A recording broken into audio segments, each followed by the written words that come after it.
I could not wait to hear Justin Bieber singing with his younger self.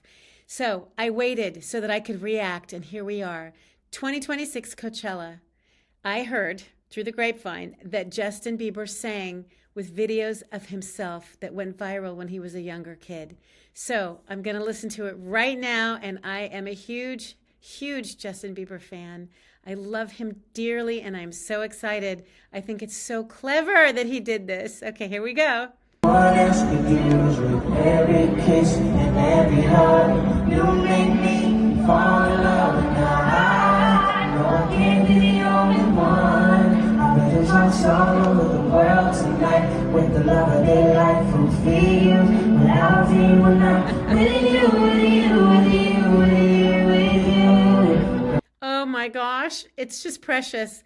I can barely listen because I'm so moved. He is so cute as a child. Oh my gosh. Now, and when I see adult Justin, he's staring at the video and he's like, he just reminds me of a student, like that's following something. You know how a student does that? And usually he has so much attitude and he just connects with the audience. And right now, he's just looking at his younger self and he's connecting. And he's trying to sing exactly like he used to sing, I guess. I don't know what's going through his mind, but you can tell he's not focused on the audience. He's focused on those viral videos of young Justin. What a doll. Okay, a little more, a little more.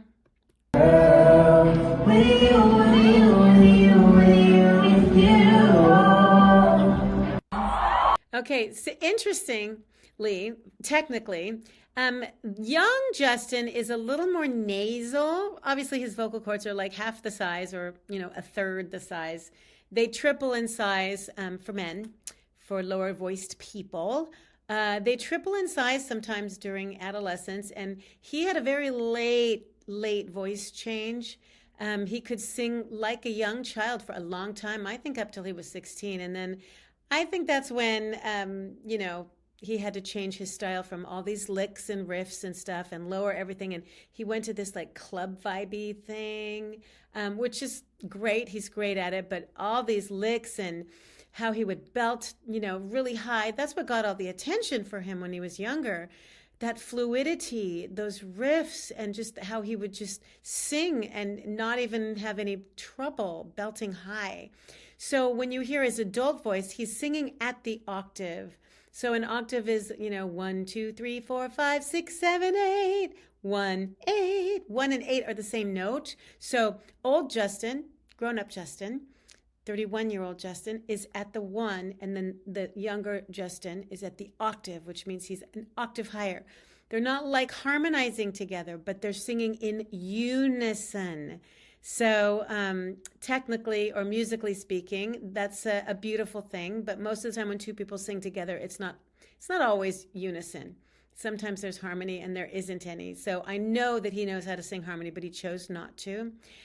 So you can hear the inflections are similar with young Justin and older Justin.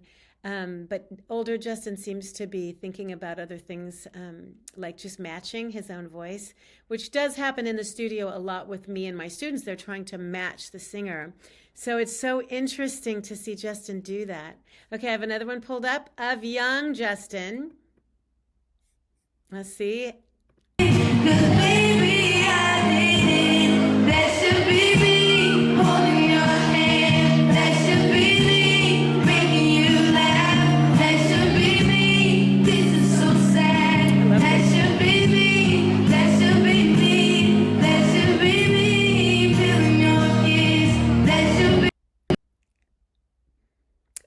I get emotional because it brings back so many memories of young Justin. And I miss him. And I do love older Justin too, just because I loved him when he was little. He had, he captured the heart of voice teachers everywhere. He was so gifted. I wonder if that was what it was like to see Michael Jackson when he was young, because he was so gifted. Or, way back when in whatever the 30s, I wonder if that's what it was like to hear Shirley Temple. Just someone so gifted.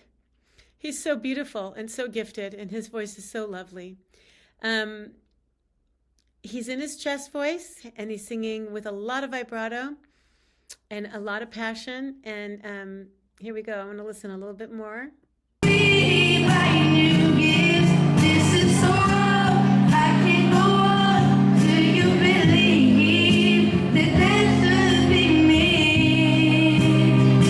He sounds a little hoarse for maybe he's just tired. You know, you get that film on your vocal cords when you're tired and hoarse, and you can hear a little bit more crackly stuff than normal for his normal voice. Let me listen to the other one. So this is 16 years old. Let's see what this one is. 'Cause baby, I didn't. That should be me holding your hand. That should be me making you laugh. That should be me. This is so sad. That should be me. That should be me. That should be me feeling your kiss. That should be me buying you gifts. This is so wrong. I can't go on till you believe that there should be me. I'm just have nothing negative to say. He's just so beautiful. And I remember that haircut. Everyone had that haircut. It's just bringing back so many fond memories. And I think the reason I'm sad is because I know he's been through so much. And in my lifetime, I mean, I wasn't around when Elvis was so big. I wasn't around when the Beatles were so big. There was no one like Justin Bieber in my lifetime. He was so big as such a young kid. And then he just performed at Coachella for the first time. And people just flocked because they wanted to see him and be near him. And that he's even still performing after all that he's been through is amazing. I mean, he's had so many family things and in his past, and he's been hurt by the industry, but he's a survivor. He's a great survivor, and his voice has survived. He doesn't have the range that he once had. I'd love to get a hold of him so that he could somewhat sing like he used to. But those little, when your vocal cords are little, they can stretch and they can go higher, obviously, and they can thin out and you can hit higher notes and it's easier. It takes some real training to do the other thing. And I do know that I used to follow his old voice teacher, and I remember learning a few things about cooling down, and because she was a little older than me. So I remember thinking she was the luckiest person on earth to be Justin Bieber's voice teacher. And I know that she went on tour with him, and I know that they did a little documentary, and I was extremely jealous of her. But I wish that I could have nurtured him through the voice change and helped him get to know how to keep that range. I've had so many teen boys, and it's so sacred when they're willing to sit and work, and we're building the instrument together. So just watching him transform, this is what life is about. We have transformation, you know, decade after decade or era after era. We redefine ourselves, we recreate ourselves, and there's nothing wrong with that. And in the male journey, they get a brand new voice. Females don't have to go through that so much, but men get a brand new voice. And when he recreated himself for the more of the club tough kind of vibe instead of the cutesy popsy bubblegum pop, that was meant to be.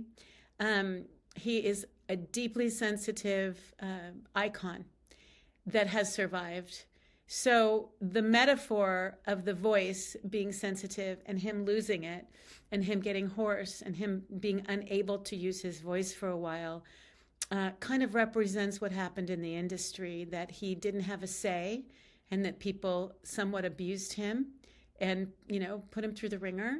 And so your voice is going to reflect that. The internal drives the external. So when you're in pain on the inside and no one's listening to you and you're going through all of the things that the industry puts you through to make money off of you, and you feel like you don't have a say, that's going to reflect in your voice. And so all those months or years of hoarseness and him having to change his style and him having to lower everything has a lot to do with the internal. So the unseen drives the seen. This is, creativity 101. There's so many things that the voice reacts to. And so your heart is going to be reflected in your voice. And so when he's young and beautiful and innocent and he takes the world by storm, he's just so beautiful and he touches a nerve. All of those songs where he would riff and just sing, I would listen to him for hours on the drive to my mom and dad's house, and I would try and copy his licks. And now on YouTube, you can slow down those. You can slow down the speed of a song, and you can really listen to all those long notes that he would riff and do, like R&B scales on. He was gifted. He just was immersed in that genre, and it's too bad, but it's not. This is his journey. It's too bad that he had to go through so much, but he's such a beautiful soul. And he came through, and then having him sing with his former self and just give him love and just try and match him and be united with him and connected with him was really powerful. I have so much more to say, but I'll stop. I'm so moved, obviously. So thanks for joining me. And if you are a teen or you're going through a voice change or you need some help, I have a course available to you to help understand your instrument as you're building it. And if you just want to learn to sing better, it's in the comments below. So check it out if that interests you. And like, share, and subscribe, and I'll see you next time. Bye-bye.